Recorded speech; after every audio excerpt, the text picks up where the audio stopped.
Good day mga paps, mga bossing, mga mom sir. So, nung topic po natin ngayon, nung ituturo ko po sa inyo, paano po mag-heavy PMS ng Toyota Wigo 2015 model automatic transmission. So, nung gagawin po natin, magpapalit po tayo ng spark plugs niya po. Ito po. Tatlo po yung spark plug ng Toyota Wigo. Palyado na po kasi to, manginig na siya, sobrang ginig niya na. Parang nagwawala ng makina. So, bukod dyan, papalitan din po natin ng transmission support. Nandito po kasi yan. Sa baba ng battery po. So, babaklasin din po natin yan kasi basag na po siya, dapa na, babagsak na. Tapos, lilinisin po natin yung throttle body niya. Tapos, lilinisin din po natin yung intake manifold niya at nung map sensor. So, yun. Para maibalik natin sa dati na hindi siya palyado po. So, stay tuned lang mga paps.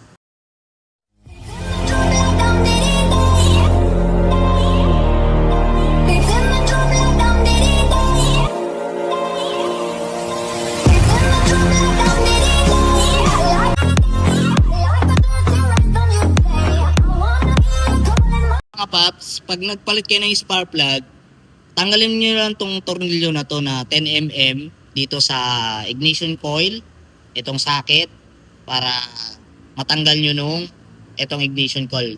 Para ma-access nyo ng mga spark plug. So, inahatak lang yan pataas. Tapos, tanggalin nyo itong air filter box. Yan, ito. Tapos, itong cable para ma-access nyo naman ng throttle body. So, yun. Baklasin natin mga paps para makita nyo. Baklas na natin air filter box. O, yan ang throttle body niya. Sobrang dumi, oh. Yun, oh, kapal. Kaya nanginginig. So, bilhin man natin itong mga spark plug niya.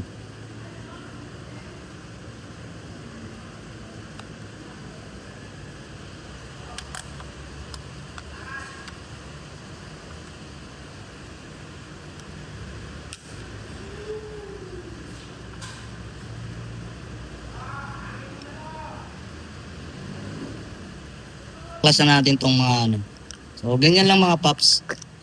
Yan, naangat lang naman yan. Yun yung spark plug, oh. So, sunod natin baklasin nung yan, throttle body. Tatlong tornilyo lang naman yan mga paps. Tanggal nyo lang tong cable sa accelerator cable. Tapos yung socket sa IECB niya. Tapos sa niya. Yan. TPS, tsaka nung sa map sensor. So, yun. Pa-plug yung mga paps. Palitin na. Ayan, lumalabas nung kuryente dyan sa gilid. So, palitan natin ng bago. Ito. So, kabit natin. Number 16 lang yan mga paps nung niya. Nung ulo ng spark plug. Ito gamit namin. Number 16 na deep socket extension. So, ratchet. So, kapit natin. Baklas na namin. Yung throttle body niya, lilinisin natin yan. Tapos, map sensor, MAP. Tapos, nung intake, grabe na dumi. Paps. Kapal ng carbon.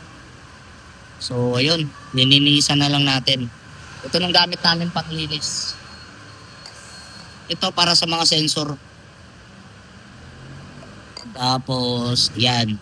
Sa throttle body niya. Para dito. Ito naman kasi gasolina lang palinis dyan. Mga paps, nalinis na natin.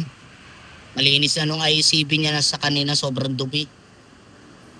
Yan, IECB. Nakakabit to dito sa throttle body o tinatawag nila ng iba servo. Yan, malinis na. Kaninang sobrang dumi, malinis na siya. Yan. Tapos ito naman ng manifold sensor. Yan, malangis, maputik, okay na ngayon. Tapos ito nung kanina rin na malangis, maputik na rin ang loob. So yun, oh. Malinis na. Ayan. Intake manifold naman ang tawag dito. So, ayan. Nalinis na. So, dito nakakabit nung ito. Manifold sensor. So, ayun. Stay tuned lang mga paps. Kabit naman natin.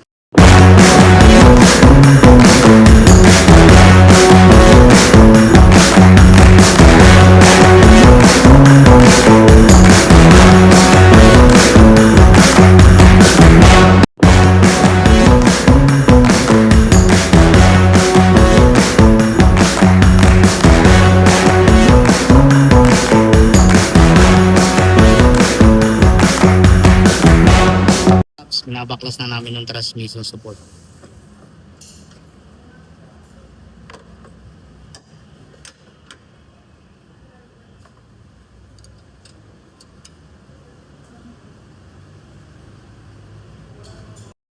Nabaklas na namin. Ayan o, basag na basag o. Ayan. Sobrang inig. Ayan o. Tanggal mo. May walay na dun sa niya. Ayan. Ayan. Sirang-sira na talaga. So, binabalik naman namin ng bago. Yun. Yun na nung bagong transmission support.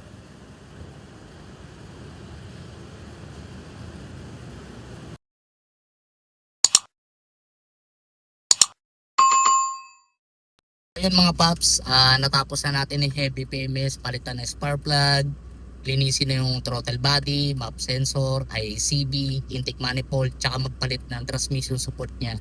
So ngayon, napandar na natin, wala na nung kalabog niya.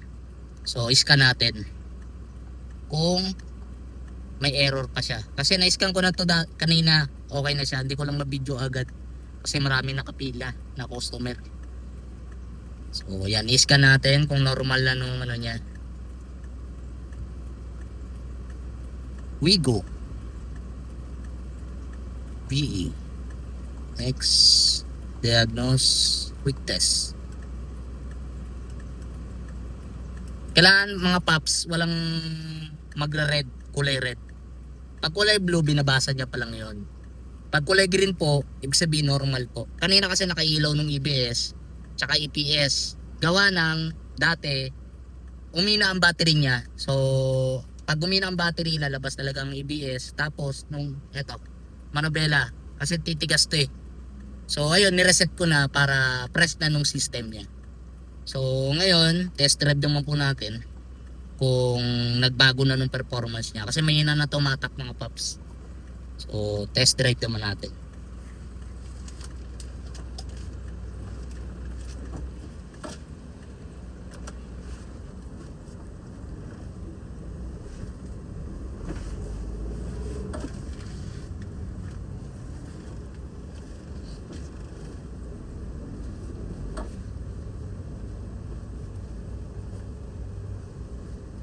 Sige.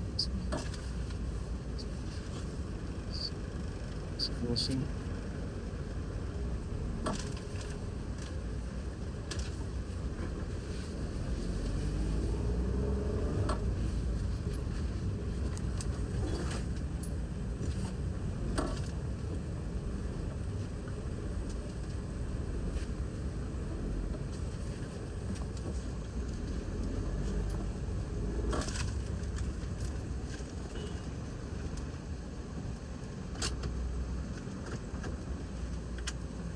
So yung paps, ang ganda na ng performance niya. Lakas na matak. So ayun. So iniinda kasi ng customer dito. Although maliit ang makina, malakas sa gas. Tapos sirap daw batak. So bago naman na nung ATF na ito napalitan na sa ibang shop. So kinonsult niya nung isang araw sa atin. Bakit makalampag, palyado. So yun yung mga nakita natin sa diagnose. Tapos dito nagpagawa si sir. Dito siya nagtiwala sa atin. So ayun mga paps, lahat ng mga products na ginamit po namin. So makikita nyo po yan dito sa TikTok account po namin, ng mga produkto namin na meron kami binibenta ng mga piyesa ng mga sasakyan. So ayun mga paps, sana may mga kahit paano meron po kayo natutunan doon sa video na tutorial pang Toyota Wigo. So ayun, follow nyo na rin po nung Facebook page po namin, follow nyo na rin po nung YouTube channel po namin. In the same time, kung saan ka makakabili ng parts sa TikTok account po namin, follow nyo na rin po. So, ayun. See you in next video topic. Yun lang. Peace.